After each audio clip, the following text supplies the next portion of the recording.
Thank you again for all of your interactions with us. Thank you for allowing us to reflect to you your higher mind mirror. Of course.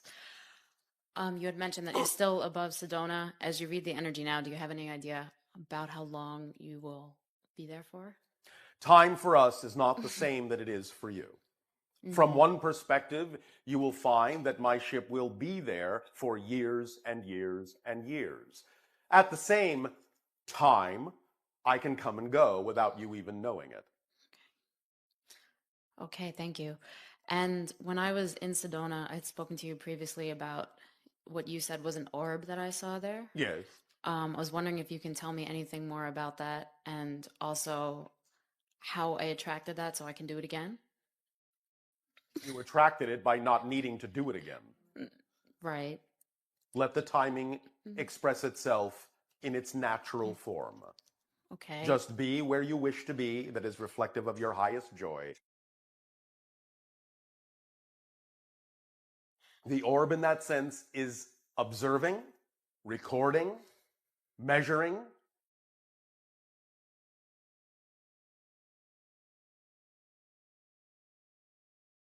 determining the appropriateness of further contact, of further appearances. Only by becoming more and more of who you are and not waiting and wondering for these things to happen do these reflections have a better opportunity and a better probability of showing up. All right, that makes sense. Yes. Any further information about connections to civilizations that came from, or anything else you can tell me? It contained a high degree of the vibration that you would call Arcturian. The idea of the Arcturus gate is that frequency, that interdimensional frequency that represents knowing more of yourself, remembering more of who and what you are as a whole being. Thus, then, it reflected an opportunity for you to know yourself more fully. Thank you. And I have a feeling that my next question is connected to that, but I'd like to ask it anyway. All right. Is there any way that you see that I can better help the children that I work with? Are you being creatively, interactively imaginative as best as you possibly can be? I've been more frustrated, actually. By what? The system, timelines, deadlines, The paperwork. system. Yes. Why not then branch out in a way and express the idea of interacting with children in a way that you would prefer to? Okay, and this is similar to a conversation we had before, although I know we're having it for the first time anyway. Yes. But my next question then would be, is there anything you think I need to let go of to attract? Well, do you believe that the way in which you wish to express this idea of aiding and assisting children more imaginatively, more interactively, in creating, in a sense, your own school, do you believe that it is something that will support you? Hesitation usually means no. Right. So work on that. Find out why you believe that your excitement can't support you. Find out what those beliefs are. Let them go. School yourself first. Create the school within you. Then you will know what to do with the children. You will know how to create the school that is more representative of your gift, of your sharing. And you will attract the children that require the teaching from your style, your methodology. Remember that any gift you have to give must by definition only exist because there is someone who wishes to receive what you have to share. There are no one-sided coins. If you have the head, the tail must exist. So whatever it is that excites you the most, in whatever way you wish to express it, must by definition only exist because there is someone in the reality who wishes to receive that particular sharing, that particular modality. You are, I'll just put it this way, meaning no judgment, but I know that sometimes your physical mind understands these terms a little bit more clearly. By not acting on your highest excitement and creating the school that you would rather create, you are depriving the children of that teaching. Do you understand? Somewhat. Is there... Somewhat. Yeah, because I'm wondering if I can attract a position somewhere that's already formed and running. Like, Once again, perhaps you need a clearer understanding of how the nature of existence works. Let us explain.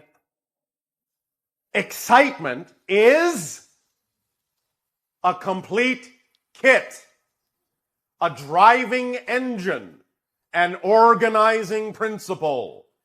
Whatever is the path of least resistance will be what gets attracted into your reality by remaining in the vibration of your preference. If it is the path of least resistance, that a place already exists into which you can fit, that is what you will attract. okay. If the path of least resistance is bringing you to the realization that it is easier to start your own school, that is what you will attract.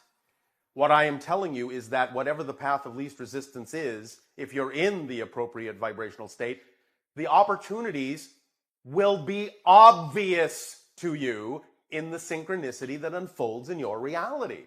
So you don't have to sit there and question, will this happen? Can this happen? Is this possible? It's all possible. The only question is it relevant? Thus then, by whatever frequency you are, the higher mind mirror will reflect to you the relevant opportunities, the relevant synchronicities, the path of least resistance.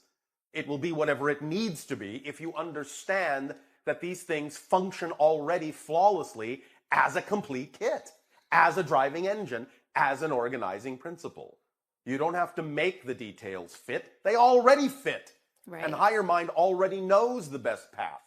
All you need to do is act on whatever is most exciting in order to show your higher mind through your behavior that you're ready to accept the next opportunity, the next synchronicity, the next open door, and it will provide it for you. Instead of waiting around wondering if you should take a step because you don't know if that detail will be there when you need it. Of course it will. But of course, if you doubt it, it won't. Make sense? Yes. But I have been taking action too, but I have had some doubt. So is there anything else besides getting what is a doubt? What is a doubt? a belief that's not in alignment with your true self? It is 100% trust in a belief that's out of alignment with your true self. So why do you prefer to believe in something that you don't prefer to believe in? I don't. Well, then stop. Okay.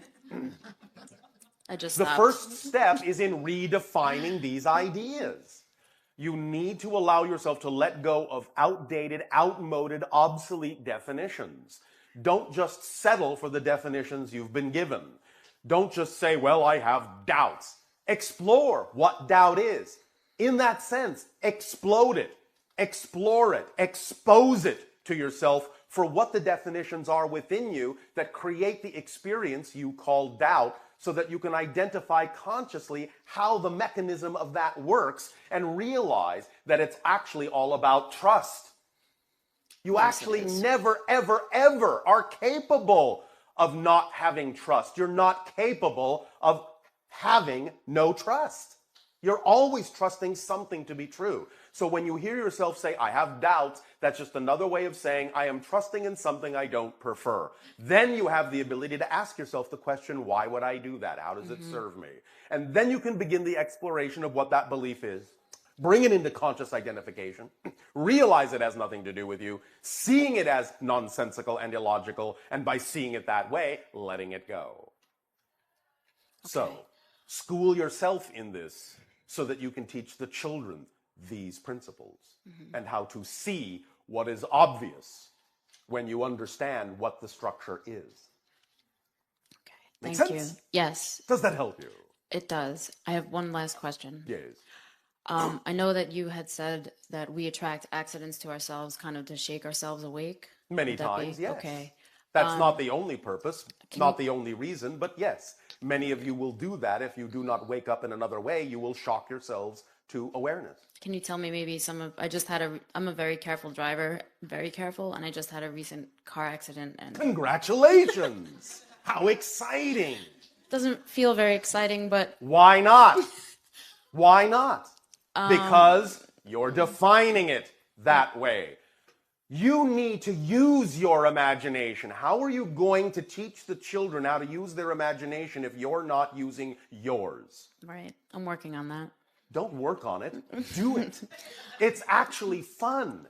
You don't have to make this a trial, a tribulation, an effort. Using your imagination is easy. It's fun. I'm trying to figure out how. No. Oh, right. I'm sorry. Trying. So, Just see it with different eyes. like totaling 2 cars is fun. Use your imagination. Use your imagination.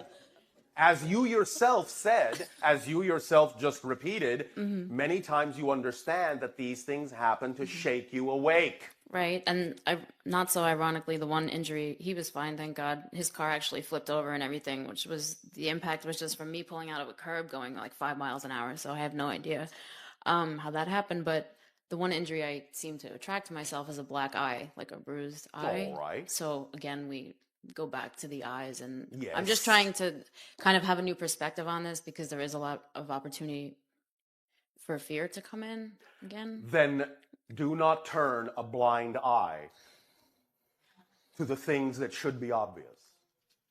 Such as everything you already mentioned. Yes.